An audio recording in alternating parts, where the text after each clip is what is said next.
Good morning. Happy Wednesday. I've already had one negative encounter with the skunk where it fled toward me this morning because skunks are useless. They're stupid. Relying on their stink gland has allowed them to become pretty dumb. And with the readily available food and the general lack of predation in cities, all they have to do is be smart enough not to get run over, and then they get to breed and multiply. Speaking of stupid and useless, Earl went out to film the President Trump speech in Texas. Of course, he didn't get any useful images. He didn't actually cover the actual president's speech, and he edited any real context or meaning out of what he did because he has to make it about him and not about that right there. That cat drives my dog crazy. He is so worried about that giant cat. Anyway, because Earl has to make it about him. Oh, by the way, Earl is a registered sex offender. You can go to the Texas Department of Public Safety to verify it. They have a sex offender registry. You will find his name on it. I just want to make that clear. So he went there wearing his little press body armor, which may or may not be body armor. And he was carrying his little cap and ball revolver, his replica antique cap and ball revolver, and he's wearing a mask for the dust, don't you know? It's not that he's trying to incite an encounter. Not at all. Not at all. He's wearing it for the dust, and yeah. He's so transparent, it really hurts. So he's in line trying to interview people or whatever to get in. He's in line to get into the arena. The police pull him out, and he says he's press. I'm like, okay, do you have a press pass? He said, yes, I do. Okay, can we see it? No. Well, who are you press with? Like, what agency are you with? I'm with a nationwide and national internet press agency. Oh my God. Hey kids, I just want to let you know that this channel right here, I've done news on it, and it's multinational. It's multinational. People in other countries have seen my videos. All right. Dare I say, it may even be as close to global as you can get with the censorship in some parts of the world.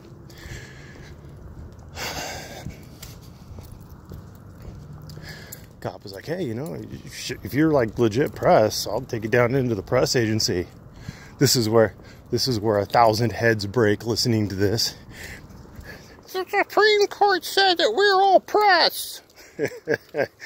No, they didn't, and yeah.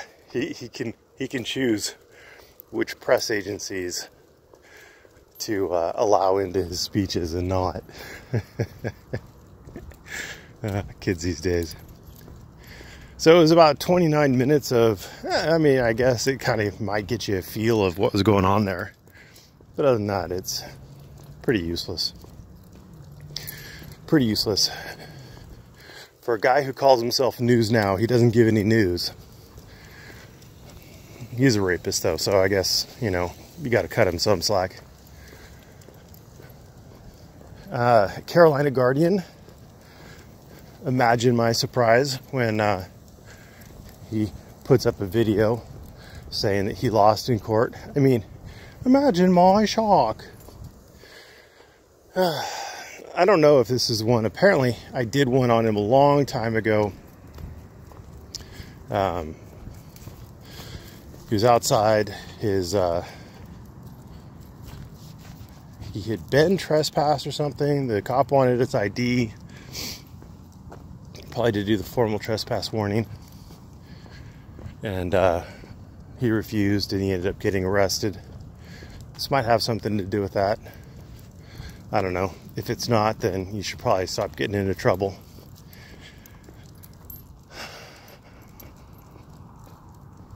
It's always weird, you know, when you don't know exactly if the guy has, like, real mental issues or not. Do you make fun of him? Do you not? It's a tough call on this one. I'm going to go with he's probably there enough. I don't know. I probably should tread lightly. Anyway, here's a quick hint. If you're asking on the internet to this community, if you're asking this community for advice on how to pick a jury, things have gone wrong. Get a lawyer. Get a lawyer. If you don't know how to pick a jury, I'm not sure that, judging by the criminal records in this particular community, that you would have much good advice coming your way, considering that this community looks up to people like Cop Cam, who hasn't won any cases ever, as far as I can tell. Like zero. He has a 0 winning record. I mean, even Eric Brandt, the Fuck the Cops guy, has won some. I think he actually has a winning record. I know he's lost some. But, I mean, if the guy who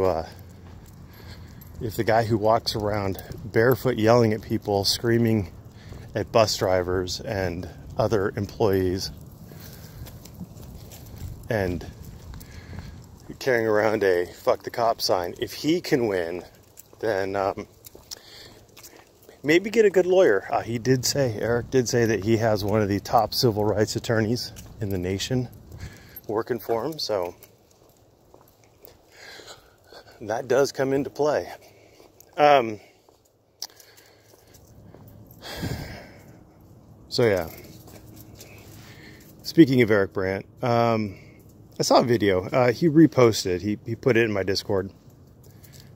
Dropped the link in my Discord. It was from June of 2018.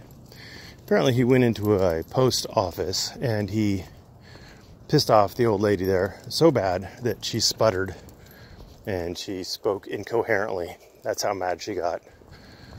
He was wearing a shirt that said something like "fuck the police" or whatever, and he was also filming. I want to point out the logic of the guy. I know everybody thinks that he is a logical guru, and he's smart. I mean, I'm not trying to take anything away from him on that, but this isn't logical. He said he must have been right because she got fired. Well, she overreacted. She did. I don't know if she was fired. She may have been. She may have quit. She may have been fired. Who knows? I don't know. It seems odd that he would know, but maybe. But it is pretty apparent that you can't film in there. Again, barring someone actually taking the time to get arrested on that issue, on filming in the post office.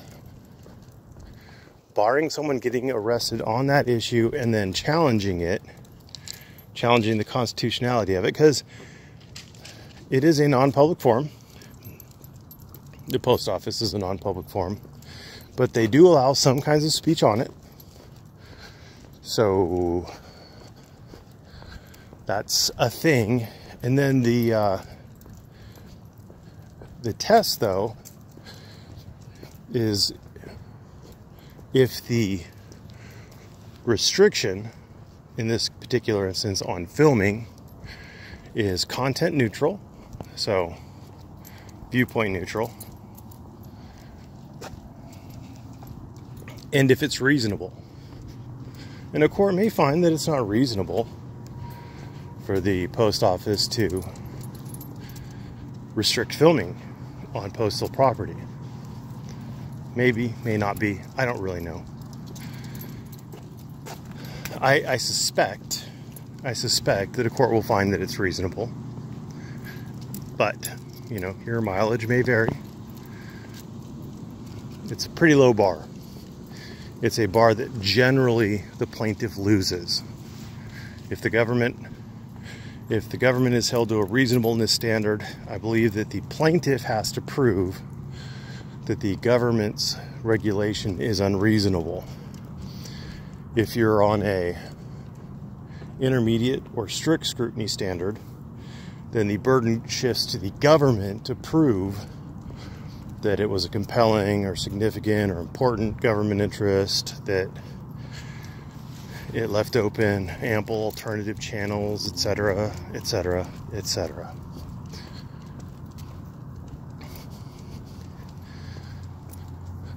But he did really muddy the water by having the shirt. I think she was more incensed about the shirt than she was about the filming.